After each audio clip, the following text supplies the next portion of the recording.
بسم اللہ الرحمن الرحیم۔ محترم سامعین و ناظرین، السلام علیکم ورحمۃ اللہ وبرکاتہ۔ امید ہے اب اللہ تعالیٰ کے فضل و کرم سے خیریت سے ہوں گے۔ اللہ تعالیٰ آپ کو، آپ کے اہل خانہ کو ہمیشہ اپنے زمان میں رکھے، آمین۔ راہ ہدایت و نجات کے سلسلے کا وراغ اپنے یوٹیوب چینل سے آپ کی خدمت میں پیش کر رہا ہوں۔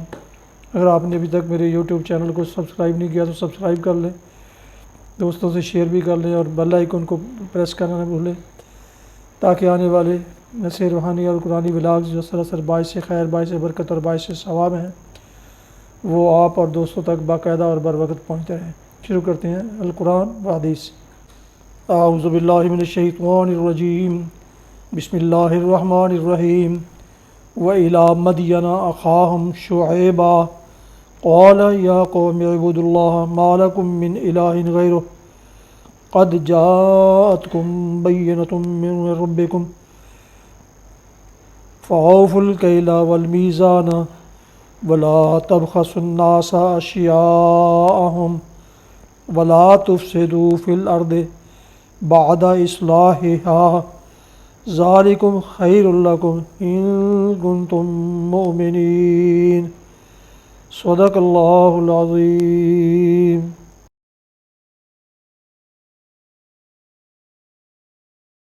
سورہ الاعراف کی آیت مبارکہ 85 کی تلاوت پیش کی گئی۔ اس کا اردو ترجمہ پیش کرتا ہوں۔ وَإِلَىٰ مَدْيَنَ أَخَاهُمْ شُعَيْبًا، اور مدین والوں کی طرف ہم نے ان کے بھائی شعیب کو بھیجا۔ اس نے کہا، اے برادران قوم، اللہ کی بندگی کرو، اس کے سوا تمہارا کوئی خدا نہیں ہے۔ تمہارے پاس تمہارے رب کی صاف رہنمائی آ گئی ہے، لہٰذا وزن اور پیمانے پورے کرو، لوگوں کو ان کی چیزوں میں گھاٹا نہ دو اور زمین میں فساد برپا نہ کرو جب کہ اس کی اصلاح ہو چکی ہے، اسی میں تمہاری بھلائی ہے اگر تم مومن ہو۔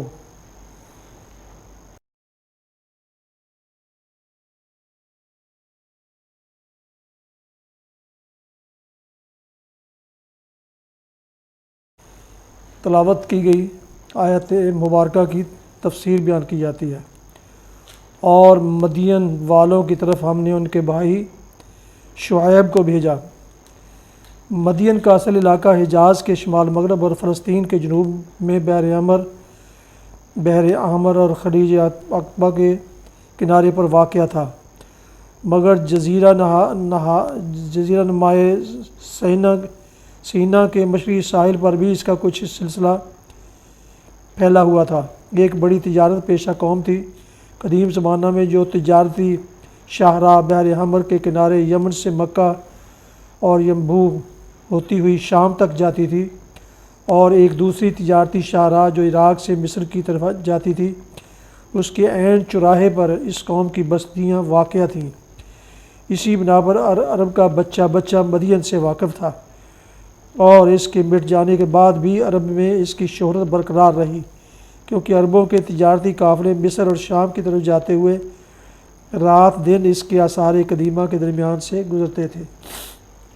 اہل مدین کے متعلق ایک اور ضروری بات جس کو اچھی طرح ذہن نشین کر لینا چاہیے، یہ ہے کہ یہ لوگ دراصل حضرت ابراہیم علیہ السلام کے صاحبزادے مدین کی طرف منسوب ہیں، جو ان کی تیسری بیوی قاتورہ کے وطن سے تھے۔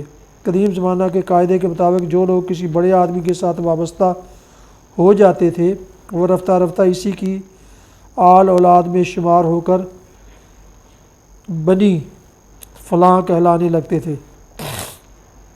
اسی قاعدے پر عرب کی آبادی کا بڑا حصہ بنی اسماعیل کہلایا، اور اولاد یعقوب کے ہاتھ پر مشرف اسلام ہونے والے لوگ سب کے سب بنی اسرائیل کے جامع نام کے تحت کھپ گئے۔ اسی طرح مدین کے علاقے کی ساری آبادی بھی جو دیان بن ابراہیم علیہ السلام کے زیر اثر آئی، بنی مدیان کہلائی، اور ان کے ملک کا نام ہی مدین یا مدیان مشہور ہو گیا۔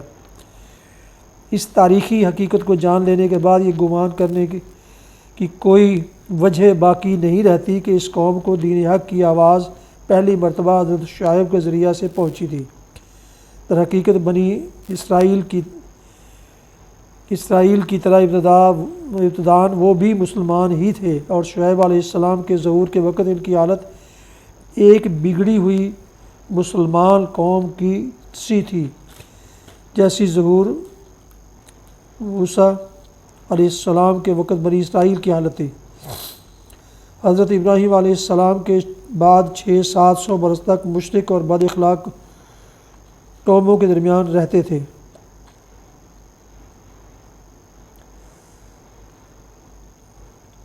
یہ لوگ شرک بھی سیکھ گئے تھے اور بد اخلاقیوں میں بھی مبتلا ہو گئے تھے، مگر اس کے باوجود ایمان کا دعویٰ اور اس پر فخر برقرار تھا۔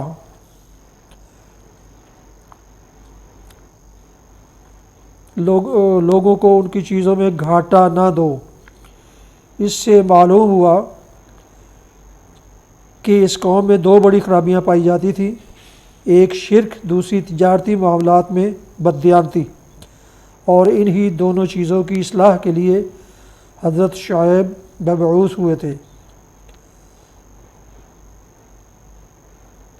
زمین میں فساد برپا نہ کرو جب کہ اس کی اصلاح ہو چکی ہے۔ اس فقرے کی جامعہ تشریح اسی سورہ اعراف کے حواشی 44 اور 45 میں گزر چکی ہے۔ یہاں خصوصیت کے ساتھ حضرت شعیب کے اس قول کا اشارہ اس طرف ہے کہ دین حق در اخلاق صالحہ پر زندگی کا جو نظام انبیاء نے سابقین کی ہدایت و رہنمائی میں قائم ہو چکا تھا، اب تم اسے اپنی اعتقادی گمراہیوں اور اخلاقی بدراہیوں سے خراب نہ کرو۔ اسی میں تمہاری بھلائی ہے اگر تم واقعی مومن ہو۔ اس فقرے سے صاف ظاہر ہوتا ہے کہ یہ لوگ خود مدعی ایمان تھے، جیسا کہ اوپر ہم اشارہ کر چکے ہیں۔ یہ دراصل بگڑے ہوئے مسلمان تھے اور اعتقادی و اخلاقی فساد میں مبتلا ہونے کے باوجود ان کے اندر نہ صرف یہاں کا ایمان کا دعویٰ باقی تھا بلکہ اس پر انہیں فخر بھی تھا۔ اس لیے حضرت شعیب نے فرمایا کہ اگر تم مومن ہو تو تمہارے نزدیک خیر اور بھلائی، راست بازی اور دیانت میں ہونی چاہیے، اور تمہارا معیار خیر و شر ان دنیا پرستوں سے مختلف ہونا چاہیے جو خدا اور آخرت کو نہیں مانتے۔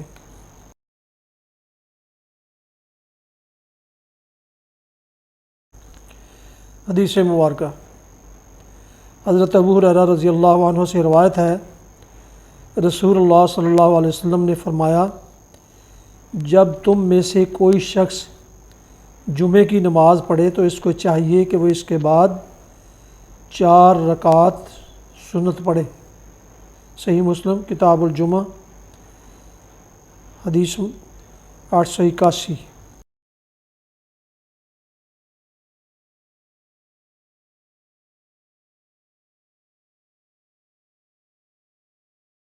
یہ تھا آج کے سلسلے کا راہ ہدایت و نجات کے سلسلے کا ابلاغ القرآن و حدیث، جس میں آج آپ نے سورہ الاعراف کی آیت مبارکہ 85 کی تلاوت، ترجمہ اور تفسیر سماعت فرمائی۔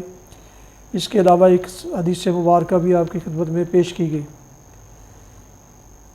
دوبارہ درخواست ہے کہ اگر آپ نے ابھی تک میرے یوٹیوب چینل کو سبسکرائب نہیں کیا تو پلیز سبسکرائب کر کے بیل آئیکن کو پریس کرنا نہ بھولیں، تاکہ آنے والے ایسے روحانی اور قرآنی ولاگ جو سراسر باعث خیر، باعث برکت اور باعث ثواب ہیں، نہ صرف آپ بلکہ دوستوں تک بھی باقاعدہ اور بر وقت پہنچتے رہیں۔ اللہ تعالیٰ آپ کا حامی و ناصر ہو۔ اللہ تعالیٰ آپ کو، آپ کے خانہ کو ہمیشہ اپنے حفظ و امان میں رکھے، آمین۔ اپنا بہت خیال رکھیے گا۔ اپنی دعاؤں میں پاک وطن، والدین، آباء و اجداد، اعزاء و اقارب، دوستوں کے علاوہ اس ناشیز کو بھی شامل فرمائیں تو انتہائی شکر گزار ہوں گا۔ شکریہ۔ ختم کرتے ہیں آج کا ولاگ۔ السلام علیکم ورحمۃ اللہ وبرکاتہ۔ پاکستان زندہ باد۔ اللہ حافظ۔